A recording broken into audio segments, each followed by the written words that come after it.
Minecraft is a game that obviously needs no introduction, but unless you've been living under a rock, Minecraft is quite possibly the most iconic sandbox game ever, giving you the freedom to build and explore in an infinite randomly generated world with tons of blocks, items, and mobs.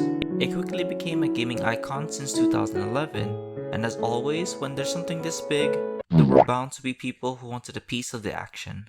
And thus, Minecraft clones were born. Generic and cheap knockoffs that tried their best to just be like Minecraft, but would usually end up falling flat. So whenever a game even remotely looks block-based, people can already tell what inspired it. However, there was one game that, despite the stigma, embraced what inspired it, and actually became a beloved mobile masterpiece that many people remember to this day, and was arguably at one point in time better than the original. I am of course talking about Survivalcraft. Survivalcraft is a Minecraft-inspired game made by Candy Rufus Games, and it was released on both the Apple and Play Store. When it first launched, it was of course constantly compared to the actual Minecraft, but soon players would find out that Survivalcraft had its own uniqueness to it, a different experience from normal Minecraft, which gained it positive reviews and even some small accolades. So what made it so different from Minecraft? What made it succeed where many others have tried and failed? Well, let's start all the way from the beginning. It was 2011. Notch had finally released Minecraft to the public and it became an instant hit. It was the most played game of that year and kinda dominated YouTube at the time with the abundance of let's plays, mod showcases, and more.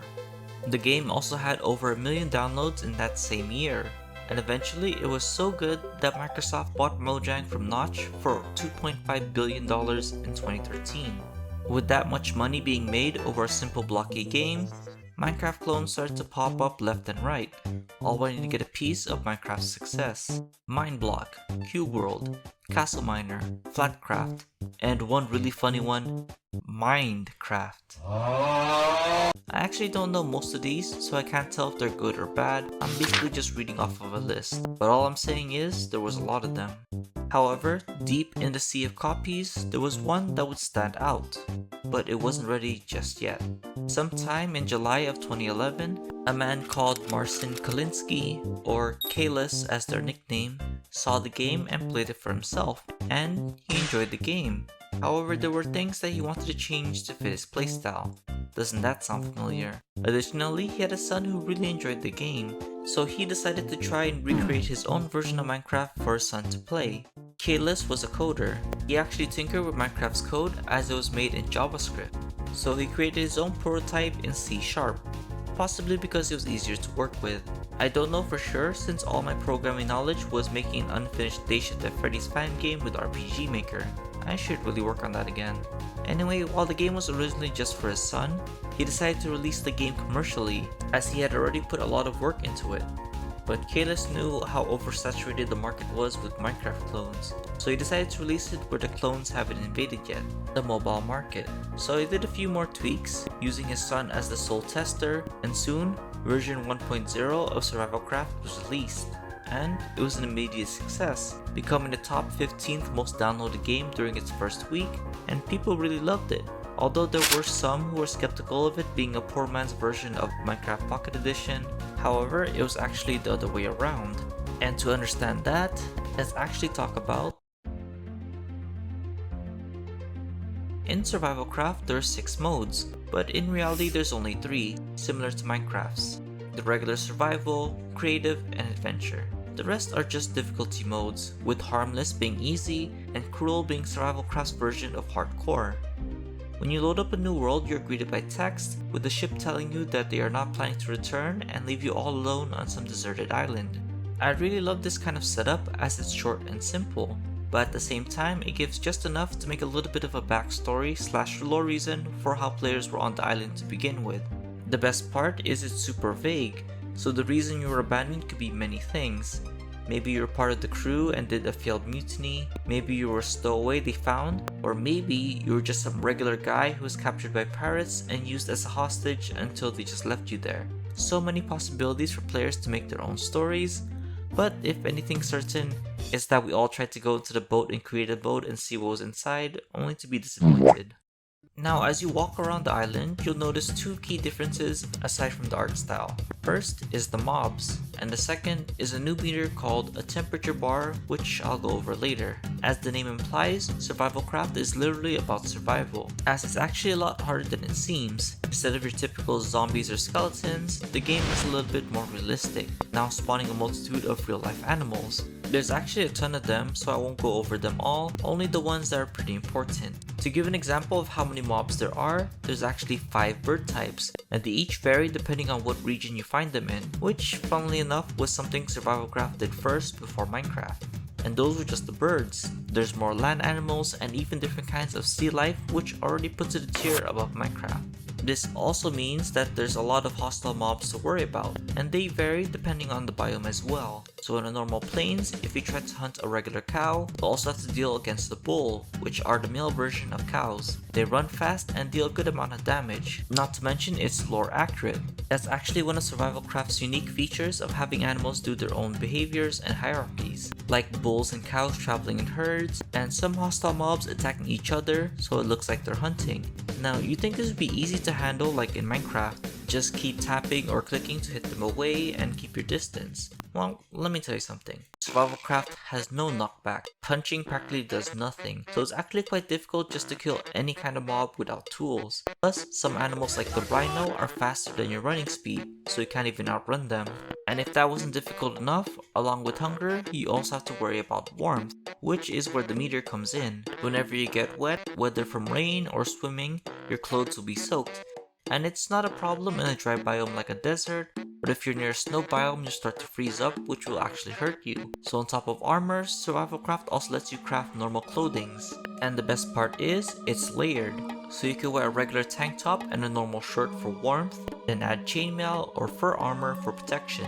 As such, that's another point for Survivalcraft for making chainmail work like actual chainmail. However, it only gets harsher from here. Since hostile mobs can't die in the sun, they freely roam the map, and they can and will attack you on sight. Size is also a factor, as while some smaller animals like lions and hyenas have lower health and take some knockback, if you try to sleep at night and there's at least one block opening literally anywhere, they'll exploit it and kill you in your sleep. Like, I still remember when I was a kid when I first played this, I didn't build a house yet, so I went to sleep in some cave thinking I was safe, only to get FNAF jump scared by a lion that got in. Also, as a twisted sick joke by the dev, there's also random pitfalls scattered throughout the map which will insta-kill you. You can actually use them as a way to lure animals inside, but they are also hard to spot if you aren't paying attention. Finally, if you can somehow manage to handle all of that, the game has one last trick up its sleeve, and it's quite a surprise, especially for those who just started. On some nights, when it's a full moon, all wolves will turn into werewolves, giant behemoths that run fast and kill in only a few hits. And guess what? They can also open doors, so good luck.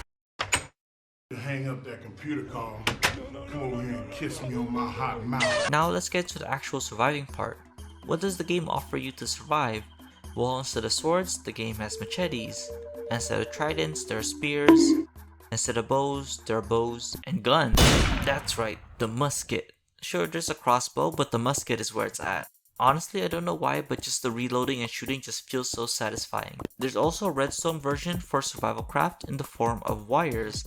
Now, honestly, I actually liked wires more than redstone, as it was easier to understand for me back then, and you can place them on the walls. One final thing is the community creations. So just like Minecraft, you can download and see what others have built. So some players took the survival aspects of the game to make some cool adventure modes, and with wires, some made some really cool modern looking houses / cities. Other than that, that's most of what Survivalcraft has to offer. It was basically a much more difficult survival scenario with a few new mechanics and tools to survive with. And if I'm being honest, the game kinda reminds me of a Minecraft mod called RLcraft, where it's basically a nightmare to survive in. Soon, Survivalcraft would gain some accolades, like being in the 5th most downloaded paid game in 2013, and if you compare that to Minecraft PE, it's kind of night and day. Sure, PE back then was pretty good before turning into Bedrock Edition, but old PE was kind of bad. There was no infinite worlds, only a square border, there was even less blocks, and less features taken out due to limitations. I mean, there wasn't even a nether, just a nether core which you could use just to spawn a small nether-like structure. Although I did kinda like this. And this was for $6.99, while Survivalcraft sits at a modest $3.99. And the game would regularly get updates, with the last update being in 2016, as Kalis decided to do something unexpected. In December of that same year, he would release Survivalcraft 2, and to be honest, the second game is kind of a mixed bag for me. On one hand, it introduced a cool new feature that completely changed the game, but at the same time, it's quite literally the exact same game. I mean, come on, just look at it. The only difference is the colors are a bit more realistic. As for that new feature, it was a major game changer. Split screen. Nah, I'm just kidding. Although there is split screen, the main feature is the ability to make your own blocks called furniture.